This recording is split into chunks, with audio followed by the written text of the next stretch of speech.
దీపావళి రాష్ట్రంలో ప్రజలందరికీ మేలు జరగాలని వారందరికీ శుభాకాంక్షలు తెలియజేస్తూ అక్క చెప్పిన అన్ని విషయాలకు నేను ఏకీభవిస్తూ ఉన్నాను. ఈ రాష్ట్రంలో పరిపాలన గాడి తప్పింది, గాలి కొదిలేసి కేవలం వాళ్ళ వాటాల కోసం, వాళ్ళ సెటిల్మెంట్ల కోసం మాత్రమే ఈ క్యాబినెట్ కానీ ఈ ప్రభుత్వం పనిచేస్తూ ఉంది. మనం ఎప్పుడు చూసి ఉండం. ముఖ్యమంత్రి గారి ఇంటి పక్కనే మరి ఇక్కడ ఇండస్ట్రీలు పెట్టుకునే వాళ్ళని తీసుకొచ్చి బెదిరిస్తున్నారు అని అంటే, మరి నిన్న శ్రీధర్ బాబు గారి వాళ్ళే పత్రికల్లో చూసాం. ఇన్ని వేల కోట్లు పెట్టుబడి వచ్చింది, ఎవరు పారిపోలేదు అని సమాధానం చెప్పే పరిస్థితి వచ్చింది అని అంటే, ఎలాంటి కల్చర్ ఈరోజు ఈ రాష్ట్రంలో ఉందో ఒకసారి గమనించాలని నేను కోరుతా ఉన్నాను. గౌరవ పెద్దలు సబితా ఇంద్రారెడ్డి గారు అన్నట్టు బీఆర్ఎస్ పార్టీ ఎవరు ప్రశ్నించినా మరి ఇదంతా తప్పుడు ప్రచారం అని చెప్పి కొట్టేస్తున్నారు. మొన్న హరీష్ రావు గారు క్యాబినెట్లో రాష్ట్ర ప్రభుత్వ పథకాల మీద కానీ సంక్షేమం మీద కానీ రాష్ట్రంలో జరుగుతున్న ఇబ్బందుల గురించి ఎక్కడ చర్చ జరగలేదు. కేవలం వాళ్ళ వసూళ్ల మీద, వాళ్ళ వాటాల మీద ఇది జరిగింది అని అంటే, నిన్న ఒక మంత్రి గారు చాలా నా తల్లిదండ్రుల మీద ప్రమాణం చేసి చెప్తున్నా, అట్లాంటి జరగలేదు. అసలు ఈ తల్లిదండ్రుల ప్రమాణం చేయటం ఏందో, ఒక మంత్రి ఉండి రాజకీయంగా ఏదైనా విమర్శ వస్తే దాన్ని ధీటుగా సమాధానం చెప్పాలి. కానీ నీ తల్లిదండ్రులను ఎవరు అడిగినారు, నిన్నెవరు అడిగినరు? ఏదో గుమ్మడికాయ దొంగలంటే మీరెందుకు భుజాలు తడుముకుంటున్నారు? నిజంగా మా జిల్లా నుంచి 2 మహిళా మంత్రులకు అవకాశం వచ్చిందంటే మేము సంబరపడ్డాం. నేను కూడా మంత్రిగా పనిచేశాను అక్కతో కలిసి. కాబట్టి ఈ వరంగల్ జిల్లా ఒక మంచి రాణి రుద్రమ్మదేవి, సమ్మక్క సారాలమ్మ లాంటి, చాకలి ఐలమ్మ లాంటి వాళ్ళు పుట్టిన వీరనారుల గడ్డ అది. కానీ వాళ్ళ ఒకళ్ళేమో మంత్రి ఉండి కూడా నాకు అన్యాయం జరుగుతుందని మొరపెట్టుకునే పరిస్థితి, ఒకరేమో ఏదైనా ఇతరుల మీద ఎదురుదాడి, అడిగిన వాళ్ళ మీద ఎదురుదాడి చేసుకుంటూ పోతే సరిపోతుందని భావిస్తున్నట్టుంది. హరీష్ రావు గారు మాట్లాడింది దాని మీద మీరు అబద్ధానికి నిలువెత్తు సాక్ష్యం అని చెప్పింది. ఏది అబద్ధం? ఇప్పటివరకు ములుగులో జరిగిన అభివృద్ధి బీఆర్ఎస్ పార్టీ కేసీఆర్ గారు, హరీష్ రావు గారు చేసింది అబద్ధమా? నువ్వు లేక 70 కోట్ల రూపాయలు మేడారంకి తీసుకొస్తే మరి ఆ 70 కోట్ల మీదనే ఇవాళ వాటాలు పెట్టుకొని క్యాబినెట్ అంతా 4 ముక్కలుగా విడిపోయింది. అబద్ధమా? ఏది అబద్ధం? ఇదే హరీష్ రావు గారు నీ జిల్లాలో నువ్వు ఇంకా జన్మలో చేయలేవు కావచ్చు, నీ నియోజకవర్గానికి 200 కోట్లతోని medical college, teaching hospital, nursing college ఇస్తే మరి ఆయన అబద్ధాలు చెప్తాడట, నువ్వు మాత్రం నిజం చెప్తున్నావు. నువ్వు చెప్పు విషయం ఏందో. నా నియోజకవర్గంలోకి వచ్చిన దాంట్లో మీరెందుకు పంచాయతీ అని చెప్పి నిన్నటి వరకు అలిగింది మీరు కదా? మీరు పరిపాలన గాలికి వదిలేసిందంటే కాదు, మేము తల్లిదండ్రుల మీద ప్రమాణం చేస్తాం, పిల్లల మీద. ఆ ప్రమాణాలు ఎందుకు? జిల్లాలో, రాష్ట్రంలో జరుగుతున్న దాడులు, మానభంగాలు, హత్యలు వీటికి సాక్ష్యం కాదా? హన్మకొండ కలెక్టరేట్లో ఒక మహిళా అధికారి మీద ఒక ఉద్యోగి మరి మానభంగం చేయబోతే దాని గురించి మాట్లాడిరా 2 మహిళ. మీకు సిగ్గనిపించట్లేదా? నేను చెప్పొద్దు కానీ నీ శాఖలో జువెనైల్ హోమ్లో 10 మంది పిల్లలు, బాలుల మీద ఎవరో ఉద్యోగి మరి వాళ్ళ నీచానికి ఒడగొట్టిండు అని అంటే ఆయనను సస్పెండ్ చేసింది. దాని మీద మీరు ఒక ప్రకటన చేయరు. గురుకులాల్లో విద్యార్థులు చనిపోతున్నారు, దాన్ని పట్టించుకోరు. ఇవాళ పైపెచ్చు ఎదురు మాట్లాడితే నిజం కాదా? మీ ముఖ్యమంత్రి గారి ఇంటి పక్కనే మాకు సమాధానం చెప్పొద్దు, మేము విమర్శలు చేస్తున్నామని అనుకోండి. స్వయంగా ఒక మంత్రి గారి కూతురు చెప్పిన దానికి కూడా మీరు ప్రభుత్వం సమాధానం చెప్పాల్సిన అవసరం ఉందా లేదా?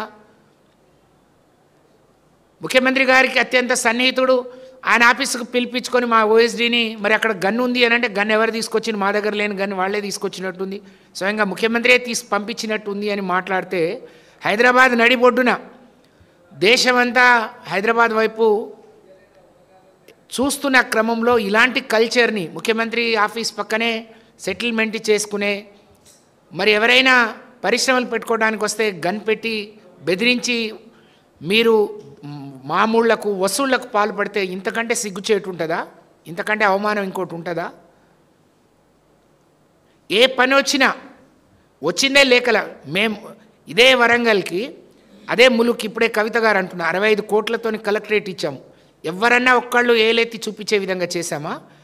ఇదే మేడారం కేసీఆర్ గారు వచ్చిన తర్వాత జరిగిన 4-5 జాతరలకు మొదటి జాతరకే 150 కోట్ల నుంచి 100 కోట్లు తగ్గకుండా జాతర నిర్వహిస్తే ఎప్పుడన్నా ఎవరైనా చిన్న ఏలెత్తి చూపించిండ్రా?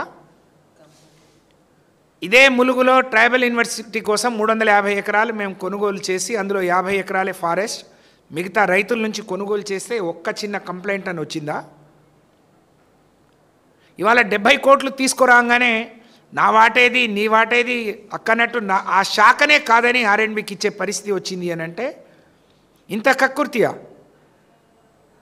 ఇదే ఉమ్మడి వరంగల్ జిల్లా 6 జిల్లాలుగా ఇదైతే 6 జిల్లాలకు 6 కలెక్టరేట్లు, 6 మెడికల్ కాలేజీలు, 6 ఎస్పీ ఆఫీసులు. మరి ఎంత అభివృద్ధి జరిగిందనే దానికి ఇవాళ వరంగల్ని చూస్తే 10 ఏళ్ల క్రితం ఎట్లుండే, ఇవాళ ఎట్లుండే, మీరు వచ్చిన ఈ 2 ఏళ్ళలో తీసుకొచ్చిన నిధులేంది, మరి పంచాయతీలు ఏందో మీరు సమాధానం చెప్పాల్సిన అవసరం ఉందా లేదా? మేము డిమాండ్ చేస్తూ ఉన్నాం, మహిళలకు రక్షణ లేదు, పైగా అవమానాలు.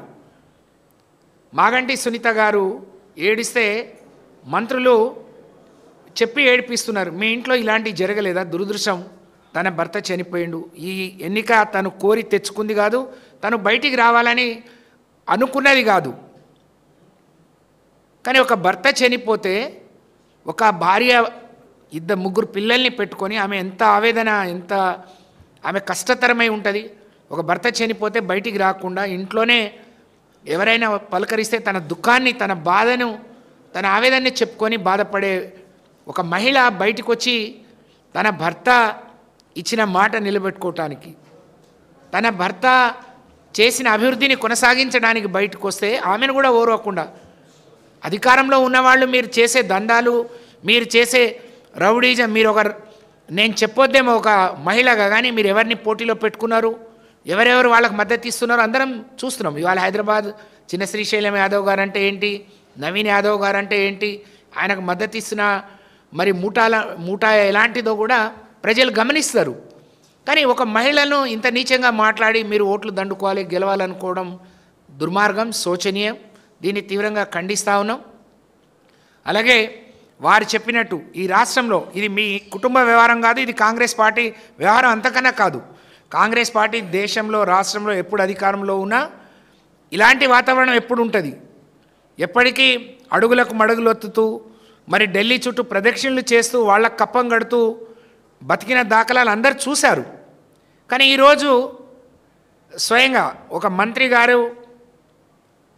గారింటి మీదకి పోలీసులు పోవడం, మరి ఇంత తీవ్రమైన ఆరోపణ ఉండి మంత్రి గారి ఇంటి మీదకే పోలీసులు పోతే దాని మీద పోలీస్ శాఖ కానీ కంప్లైంట్ ఇచ్చిన వాళ్ళు కానీ ఎవరు స్పందించకపోవడం దుర్మార్గం. మీ పరిపాలన గాలి కొదిలేసి రాష్ట్రంలో వచ్చిన ఆదాయంలో మీరు వాటాలు పంచుకుంటూ తిరుగుకుంటూ ఇది మా విషయమే, మాకు సంబంధమేనంటే మీ వాటాలు తీసుకునే కల్చర్ మీదే, ఆ విషయం మీదే. కానీ ప్రజలకు సమాధానం చెప్పాల్సిన అవసరం మాత్రం, ఆ బాధ్యత మాత్రం మీ మీద ఉందనే విషయాన్ని, దురదృష్టం మీరు అధికారంలో ఉన్నారు కాబట్టి ప్రజలకు చెప్పాల్సిన అవసరం ఉంది అనే విషయాన్ని సందర్భంగా నేను గుర్తు చేస్తూ, మరి మంత్రి గారి ఇంటి మీదనే ఇంత ఇది జరిగితే దానికి సమాధానం ఉండదు. మంత్రి గారు స్వయంగా క్యాబినెట్ పోకుంటే క్యాబినెట్లో ఏం జరగలేదని ఏదో పిల్లి కళ్ళు మూసుకొని పాలు దాగి లోకమంతా చూడలేదు అని అనుకున్నట్టు ఇవాళ బీఆర్ఎస్ పార్టీయో హరీష్ రావు గారో మేం కాదు, ప్రజలు అడుగుతూ ఉన్నారు. ప్రజలు ఏం జరిగి ఉంటుందో ఊహించుకుంటున్నారు. ప్రజల ఆలోచనకు మరి సమాధానం చెప్పాల్సిన అవసరం కూడా, బాధ్యత కూడా మీ మీద ఉందనే విషయాన్ని, కనీస మరి జ్ఞానాన్ని కూడా మీరు మర్చిపోయి పరిపాలిస్తే ముఖ్యమంత్రి అనేది చెప్పాలి. ఇది కావాలని ఎవరో ఇది చేస్తున్నారు. ముఖ్యమంత్రి గారి మీదనే, పక్కన ఉన్న మంత్రులతో పాటు ఎమ్మెల్యేలతో పాటు ముఖ్యమంత్రి గారి మీద కూడా తను చాలా తీవ్రమైన ఆరోపణలు చేసింది. ఢిల్లీలో పోతే మా అమ్మ కన్నీళ్లు పెట్టుకొని ఇంకో ఢిల్లీలో మంత్రి గారితో ఉన్న మహిళను కూడా తీసుకొచ్చి, మీరు ఈ రాష్ట్రంలో ఉండే అనేక మంది మహిళల్ని దగా చేసిరు, మోసం చేసిరు, 6 గ్యారెంటీల పేరుతోని, మహాలక్ష్మి పేరుతోని ఒక్క మహిళను కూడా కోటీశ్వర్లు చేయలేదు. కానీ వేల మంది మహిళల కన్నీరు పెట్టిస్తున్నారు, కంటనీరు పెట్టిస్తూ ఉన్నారు. ఇవాళ స్వయంగా మీ మంత్రి నుంచి మొదలుకుంటే ముఖ్యమంత్రి గారు మాట్లాడితే దాన్ని తీసుకెళ్దామని అంటే ఆయన మాట తీరు బాగలేదు, ఆయన ప్రవర్తన బాగలేదు, నేను పోలేను అని చెప్పి మా అమ్మ పోవట్లేదు అని అంటే ఏది ఇంట్లో చెప్పని విషయాలు కాదు కదా. స్వయంగా మంత్రి కూతురు చెప్పిందంటే తప్పకుండా తన బాధ తన ఆవేదన అక్కడ చెప్పుకొని ఉంటుంది.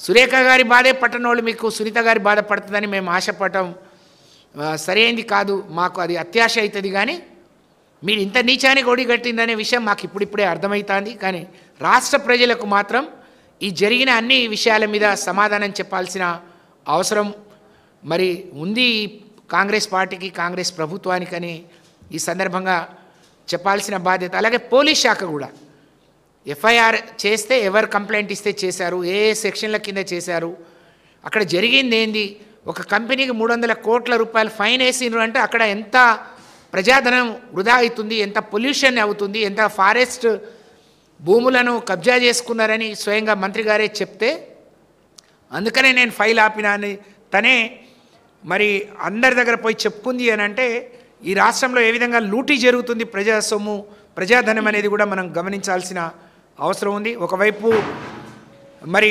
దోచిపెట్టడం, అక్కడి నుంచి మళ్ళీ కమిషన్లు తీసుకొని మరి వీళ్ళు పంచుకోవడంతోనే ఈ ప్రభుత్వం గడిచిన 2 ఏళ్లలో సాధించిన ప్రగతి పైపెచ్చు ఏమీ తెలియనట్టు 1వ తారీఖు నుంచి 9వ తారీఖు మేము పెద్ద ఎత్తున సంబరాలు చేస్తామని చెప్తున్నారు. మీకు సిగ్గుండాలి సంబరాలు చేయటానికి.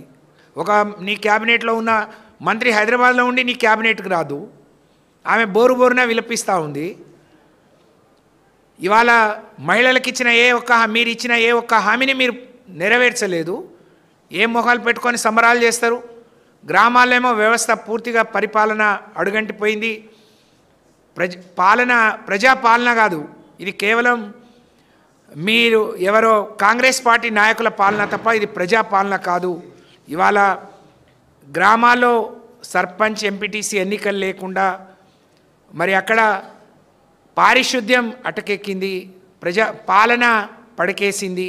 ఇవాళ మన్యంలో మా బిడ్డలకు సరైన వైద్యం లేకపోతే సరైన మంచినీళ్ళు కూడా లేని పరిస్థితి ఇవాళ మనం చూస్తూ ఉన్నాం. అక్కన్నట్టు యూరియా కష్టాలు, ఇవాళ ఒడ్లు అమ్ముకుందామంటే ఇంకా కొనుగోలు సెంటర్లను కూడా ప్రారంభించలేదు. అనేక ఇబ్బందులు పడుతున్న ఈ ప్రజానీకానికి మీరు సమాధానం చెప్పాలి తప్ప తప్పించుకొని తిరగలేరు. రేపు రాబోయే రోజుల్లో ప్రజా కోర్టులో మాత్రం తప్పకుండా మీరు సమాధానం చెప్పాలి, మీకు శిక్ష తప్పదు అనే విషయాన్ని ఈ సందర్భంగా తెలియజేస్తా ఉన్నాను. Thank you.